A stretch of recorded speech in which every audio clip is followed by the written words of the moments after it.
Welcome to the HR Community Podcast. My name is Shane O'Neill, founder of Civitas Talent, the HR and HSE recruitment community. Each episode we will host HR leaders and discuss their journey and discover best practice HR solutions across the HR industry. Whether you're a CEO, HR executive, or operating across the wider HR space, this podcast is for you. Please like and subscribe, and don't forget to comment and share your reviews. Enjoy the episode. Welcome, Morgana. Thank you, Shane, and hello to everybody who's joining the podcast. Fantastic. Over to you again, Morgana. Would love to hear a bit more about your current role and organisation, and go from there. I have the privilege of working with a group of people that really says, who do we want to be as an organisation and how do we help people perform at their best? And that could be leadership, that could be performance, that could be learning and career, and it could also be around how we think about the capabilities we need in the future to be able to compete and help our people feel confident, but also about the culture that we want to create and what do we need to bring with us and what do we need to think differently about. So those are kind of the elements that fit in my role, and privileged to work in such a juicy time, right, where we're all reevaluating what we do, and feel very privileged to be working in a role where I get to help us shape what that means. Because QBE, for those of you who don't know, is one of the world's largest global insurers, headquartered in Australia, which is new for me. I've never worked as an Oz for an Australian headquartered organisation. So that's pretty inspiring when things like the bushfires happen or COVID impacts employees. We get to make decisions quickly. But we're also an organisation that really has strong heritage in about helping our people be successful in difficult times. How do we help people bounce back, whether it's bushfires, whether it's weather catastrophes, whether it's businesses, etc. So that's really the primary part of what we do, is helping our communities and our partners be resilient. And of course, that's what we want for our people too when we think about the culture we're creating. So there's a nice link there too. Let's sort of go back a little, Morgana, to see where it all began. So did you want to tell us a little bit about sort of your journey in HR? Because I know a lot of it has been in the training, the L&D, the OD, and the change and capability, etc. Yeah, sure. Well, the first thing I would say, Shane, I would never call myself an HR person. I would call myself a person who likes to add value, likes to challenge the status quo and surround myself with wicked problems and great people. And so I think starting there, when I first came out of uni, I actually did Asian studies because that was my passion. It's actually happy Lunar New Year. I'm wearing red for that very reason today. And I ended up discovering HR by accident, quite simply because I was doing an industrial relations subject. It was an elective, and I suddenly learned about, you can treat people well at work. You can actually take care of people and be productive and help an organisation thrive at the same time. And I know that sounds a bit weird, but for me, that was a real wake-up call as an undergrad student. And so coming out of uni, I worked for an EAP provider, an employee assistance program provider. And then I actually moved into contact centre. So I worked not as an HR person. I was that person who had to take 120 calls a day. Wow. On mortgages, credit cards, all those things. And unfortunately for the people I worked for, I kept saying, is there a better way we can do that? Can we be more effective and efficient? What if our compliance training actually made sense instead of was painful? And needless to say, they went, you want to move towards learning? Because you're taking too long. I wouldn't let customers get off the phone until I was confident they understood what I'd explained to them. So they're like, yeah. So that was really interesting. So that was not quite by design, but by mistake, Shane. I zigzagged through banking, loved my 13 years at Citi, and always had the learning lens. So even when I had a P&L and I was responsible for, the relationship with third parties that issued credit cards on behalf of Citibank, I was always about how do we get the frontline feeling engaged and empowered? How do we really make, in this marketing campaign, how do we make it really simple and clear? And then eventually zigzagged into a regional role, which was what's called regional head of training. And I was responsible there, sitting in operations, but for about 3,000 employees across Asia. 9 markets, so all different languages, from Korean to Malay and everything in the middle. And when I got there, it was such a wake-up call as an Oz to go, wow, we all have the same challenges, but we're all dealing with things differently. So if I get to bring and harness the wisdom of all my colleagues that own all these different pieces, we can run really fast as a division. And so that was amazing. The GFC hit, of the global financial crisis, for those not around at the time. And sitting in Asia was fascinating because Australia was cushioned to some degree by that. But in Asia, people were losing their jobs, in the 50,000s, and it was huge. So I had to learn to go, what problem are we trying to solve? Who do I have within my toolkit to get things done? And how do I make this a meaningful experience? And I didn't know what I was essentially doing then was EX, Shane. I was just had a problem, needed to make it better for our people and our customers, and I needed to simplify with no money because we had many budgets being cut. So that was a really critical learning experience. But I'd not really been an HR person at that stage because I was still reporting into one of our senior operations leaders. Moved into Credit Suisse, which was my first learning and talent role, and I worked for an amazing woman who taught me Swiss-like efficiency when it comes to talent management, learning. Gosh, I learned a lot, but it was not right for me. They were so efficient and so great at what they do. And that was a brilliant opportunity to go, what am I made of? What are my values? And I like to create things. I like to create clarity. I like to help people. And walking into executing on a well-oiled machine is great for some people, and that's wonderful. But for me, I learned, give me a juicy challenge. And so I then moved to DBS Bank. And DBS Bank was undergoing a massive change. So imagine an old government organisation or bank suddenly going, you know what, we want to transform and we want to take ourselves from the bottom. DBS was actually known, if you don't mind me saying, as damn bloody slow. Like that's our longest ATM queues in the region. Wait times on the phone were horrific.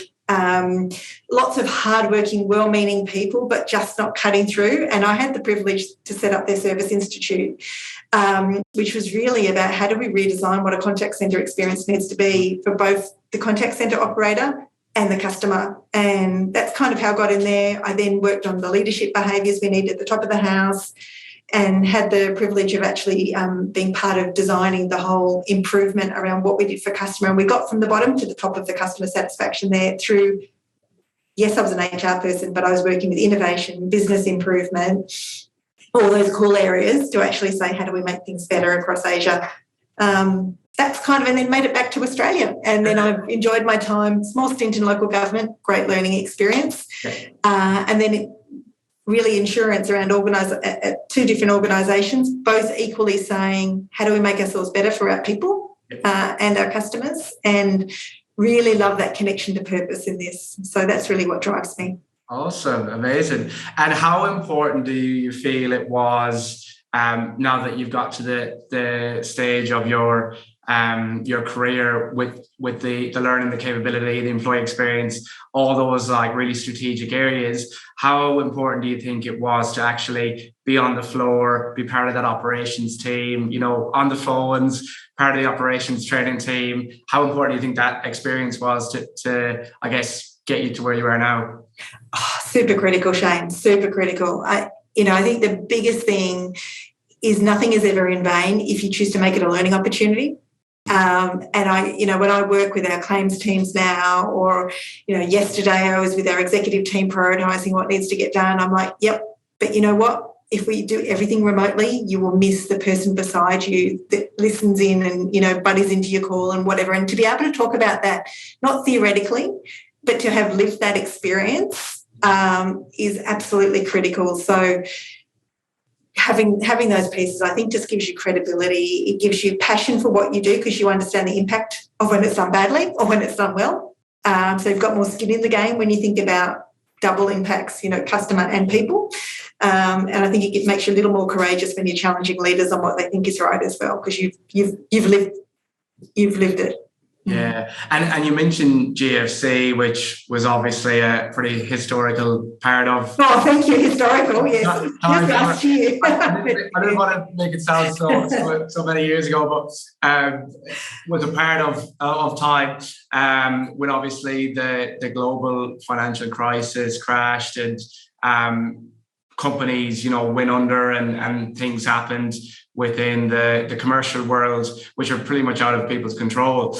We didn't have a moment like that with the global pandemic, but it was kind of similar in a way. So, I mean, for you and your role and obviously the QBE business, how did you feel your role had been impacted, I guess, from an approach pre-COVID versus the pandemic versus sort of where we are now? Yeah, good. I think pivotal point in history in terms of the way we think about work. I couldn't agree more. I think in a way we were sort of lucky. Prior to COVID, we completed a hackathon where our people had told us, you know what, if you're in head office, you get lots of great learning. But if you're in Park Street was our old head office. So if you're in Park Street, you get everything. But if you're in Port Moresby or Perth or Parramatta, you don't get the same. And we listened to that. And so what we'd started to build was something called Learning for All, which was a virtual learning platform. Yeah. Regardless of where you're located, you get access to the same real facilitator with a screen. So we were lucky in a way, unlike some poor organisations that had to learn to go digital immediately. We had lots of bumpy learnings, but at least we had learnings. I think what also happened was QBE is really purpose-driven. So they're all the way through the executives around, if we take care of our people, they all take care of our partners and customers. And so the critical piece in that was really around harnessing that goodwill and making sure we maintain that momentum. The big aha for me in that experience and the work that we needed to do was we really, I think we really cannot underestimate how powerful that experience was to become more inclusive.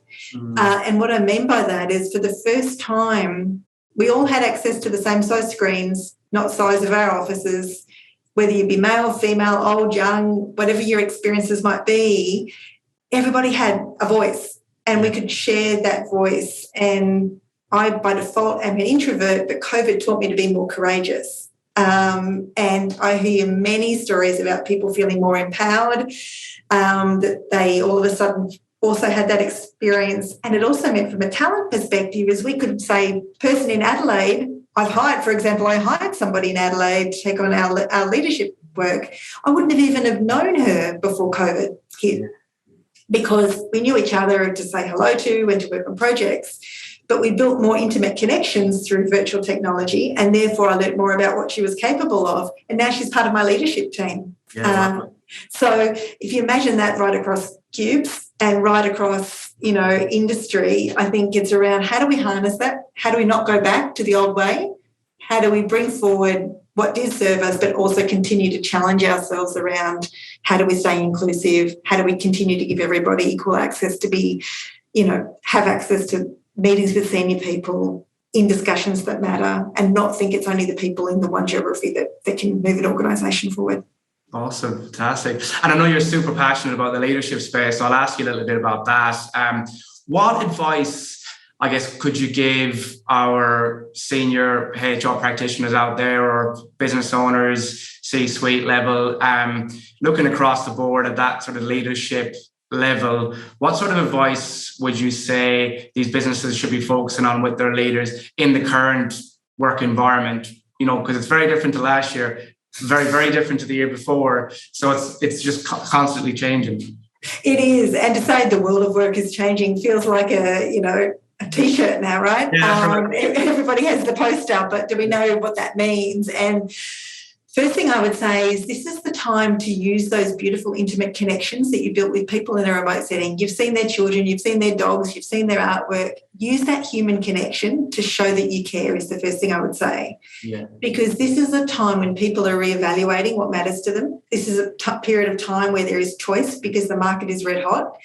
And so use that human connection to really say to people, what do you want to get done this year? How do you want to do it? where do you want to do it? So what does flex mean for you? But also, how do I support you with your well-being? So if you can do the what, the how, the where, and take care of yourself, I think that would be what I'd be thinking through, because nobody needs, to stay stagnant in this environment. There is, this is an opportunity to help people sometimes understand the grass isn't always greener.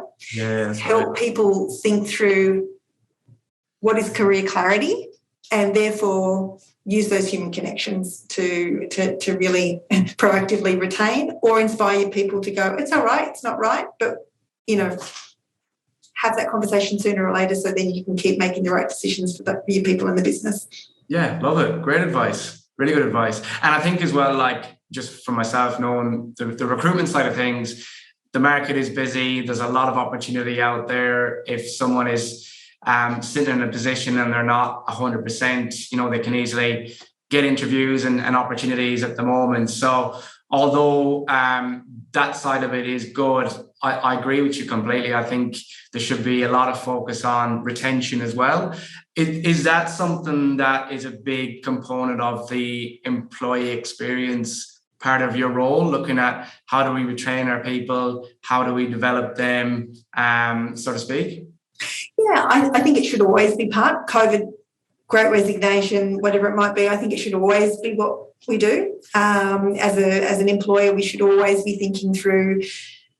I mean, I had the good fortune, as I've mentioned before, with Citi, 13 years I zigzagged. I'm not very good at sitting still, but I am good at, I want to try something new. And so as an organisation, we have to create a safe space for people to say, I want to experiment. I want to try something. So learning isn't just something you do in a training program. Learning is also on the job and being exposed to different thinking and different way of working. So how do we create that environment where people can zigzag? But equally, how do we create an environment where people can leave with respect? And, it's a referral market. You can, and so therefore, how do we also ask people to work through always having a successor and always thinking about it's not just for you, but how do you pay it forward and how do you help the next person have that opportunity that might be reporting to you or might be somewhere else, and not just thinking about you, but thinking about how if you have a backup plan for your organisation, you can grow and you can do something new and still move feeling good as well. But ideally, you move zigzag and you grow internally. But should that be outside, don't burn bridges. Yeah. Really make sure that you've helped your organisation be successful, so that then you can take on that new opportunity feeling good. That's absolutely right. And like, I know you touched on it earlier as well, and you're a big advocate for it. I think communication is so important in that as well. And I know you sort of said now is the time, if you haven't done it already, to start having conversations with your leadership team or with your staff or with your sort of wider teams, because you're not sure who could be really happy. Someone could be really happy in their role, but they might just want a bit more development, or they might want to move into training and development, so it's definitely best to have those open-ended conversations. With your experience, Morgana, and that's experiences across multiple organizations, particularly some larger blue chip organizations, which a lot of us know, and locations. What sort of challenges do you see ahead, or obstacles maybe for the wider HR space? You can sort of tell us a bit more about the challenges in your specific area, but how about the wider HR space? Yeah, I think within the wider HR space, there's probably two big ticket items. One is basically the world of work and where work gets done, and how we set ourselves up for an ambiguous future. And so to think about the way work gets done, it's really, if we think about moving into that wellbeing space, Shane, you and I have spoken about, 2020 was fun, right? We all got fit. We all saw our families more. Some of us got fit. Yeah, some of us got fit. I got into yoga a bit more. That was awesome. We maybe developed hobbies and it felt great. We then hit 2021 and we got tired, and we got worse at being able to create separation between, work and home, because work and home was the same. But we also got we languished a bit and got stuck all the time at home. And without being able to create that separation between work and home and that variety, there's now new research emerging that perhaps from a wellbeing perspective, that's something we need to keep an eye on, is around that separation, because it's impacting workload, the inability to switch off, and therefore the inability to have the right energy and focus when required, because we're always on, is not helping us be productive. And I think the wellbeing space and the work health and safety space, that's really something to tap into. I think also from a reward and performance perspective, the other big piece is really community's expectations. Yeah. How do we really play, an inspirational role in our HR community, but also in our broader organisation around championing not just the what you do, but the how you do it. And so reward and performance, I would encourage my colleagues who work in that space to really think through, when you're talking numbers and you're talking about the what with the priorities, how are you infusing the how do our people show up? What behaviours do we expect of our leaders? What are the measures we're going to put in place to make sure we're helping move the target on gender equality, or creating a more inclusive space, not just that person's a top performer and they equal X. So that's just a couple of things I'm seeing emerging more broadly. Love it. And then for, a lot of our community who are more, upcoming leaders or aspiring HR leaders, what would you say are the sort of three major tips for those individuals coming up the ranks in HR? We touched on how crazy busy everything is at the moment, and, working remotely, it can be hard to switch off. We're also in a bit of a, ever-changing world. We've got technology and other aspects and speed bumps, and enhancements, I should say. So what would be your three top tips for aspiring HR leaders? Three top tips. I would say expose yourself to diverse views. That would be the first thing. It's easy to be around people you're comfortable with who share your views, but really expose yourself to different thinking. Don't always have to agree with it, but expose yourself. The second thing I would be saying is keep yourself up to date with the trends. Keep yourself up to date. I read like a maniac. I'm trying to think through what's happening in industries that aren't ours, that might be ahead of the curve. What's happening, what's happening over in North America that might be something we can learn from in Australia. So just keep yourself up to date and current, and push yourself. It doesn't have to even be in your topic, but just keep learning about HR more broadly. And the third piece is find a way to stay close to the business you serve. So whatever you do, don't get caught up in the HR bubble. Remember, we are here to enable the organisation and our people to move forward. And so whatever you do, connect what you do to the purpose and the community or the customers or the partners that you're actually servicing and adding value for, and learn that through the lens of the business that you partner with to make it happen. Fantastic. There you go. Three pretty hot tips there. I just wanted to, because I know you're it's sort of late in the evening, and I am mindful of your time. I've got a couple of questions that I just wanted to run through with you quickly. For just a couple of questions with short answers, if possible. But it's best. Who'd be your most influential person? Most influential person would be my mother. Amazing. Yeah, she's anyway, I could talk about her forever. She challenges me, but she's awesome. Love that. Best lesson learned? Best lesson learned would be to know when I was wrong, and when I thought I was right in something that I was very clear about. And I know we touched on this a little bit already, but would your preference lie more in office, working from home, or hybrid? Hybrid any day. I miss humans. I love to reflect and get stuff done at home. And who do you inspire? That's a hard. Don't know. I'm really not sure. I have the privilege of being a mentor to a few people. Yeah. Actually, my eldest son says I inspire him. He's just finished his HSC and he's a really hard worker. I was not the smartest academic person, but I've worked really hard and I've really tried to make a difference. And he said, looking at that shows it's what you do, not that final score at the end. And he's just done his HSC. Ironically, he did really well. And I said, maybe you're not my son because you've done so well academically. Yeah.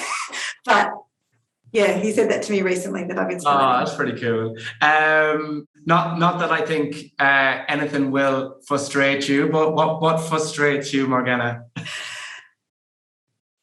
People who aren't open-minded. I think we're living in a time, I'll promise to be quick, but I think we're in a time where it's either wrong or right. It's this view or it's this view. And what frustrates me is the inability to sit in the grey and stay curious. Awesome. I think I know the answer to the next question, but I'll ask it anyway. How do you keep mentally focused? Yoga. I do yoga every morning without fail, whether it's 10 minutes or an hour. I make a commitment to what I appreciate in the world, who I want to thank for the day before. I do my yoga and then I begin. Fantastic. Favorite sports, hobby? Yoga. Yeah, yoga. And then finally, if you could have dinner with just one person, who would it be? It would be King Ashok from 350 BC. Okay. He was an amazing king who became a Buddhist king. He was the first leader in India to bring in education for boys and girls, regardless of caste. He built pathways for merchants to be able to travel easier, sit under trees, and he put the first animal rights legislation in place in 350 BC. So very inspiring leader, and I'd love to learn what it took. He was a bloodthirsty warlord who then shifted and became what we call an inclusive leader today. And I'd love to know what was that shift and, how can we learn more about leaders who are prepared to realise they're wrong and make shifts. That's really interesting. I'm definitely putting that on my research list for my next documentary. That'd be really interesting. Sorry, one last question. Ideal upcoming or ideal dream holiday or retreat? Want to get on a plane for more than an hour. Yeah, I know. I feel you. And I miss the smells and the buzz of a place I don't recognise. I love travelling in Asia, but equally working for Allianz, I had the privilege of being in Munich frequently, and snow under the foot when you're crunching on that pathway. Oh, I miss that too. So I just want to get out of my comfort zone. That would be the ideal, probably with my husband, I should add, and my family. But yeah, get me out of my comfort zone on a plane for any longer than an hour, Shane, and I'm there. Love it. Yeah, I know. I'm really keen to get on a plane as well. I was looking at flights back to the motherland, and even looking at a flight that's going to be 27 hours, I was like, how did I even do this? Did it all the time. Yeah, I know, right? I know. Well, look, thank you so much for your time. I'll wrap it up there. Hope everyone enjoyed the episode. I certainly did. And that's it from us at the HR Community Podcast. Thanks, Shane. Thank you for tuning in to the HR Community Podcast. Remember to like and subscribe and share your views and comments below. This podcast was brought to you by Civitas Talent, the HR and HSC recruitment community. Whether you're a candidate looking for a new role or organization looking to secure brand new talent for your team, please get in touch with us today. Thank you.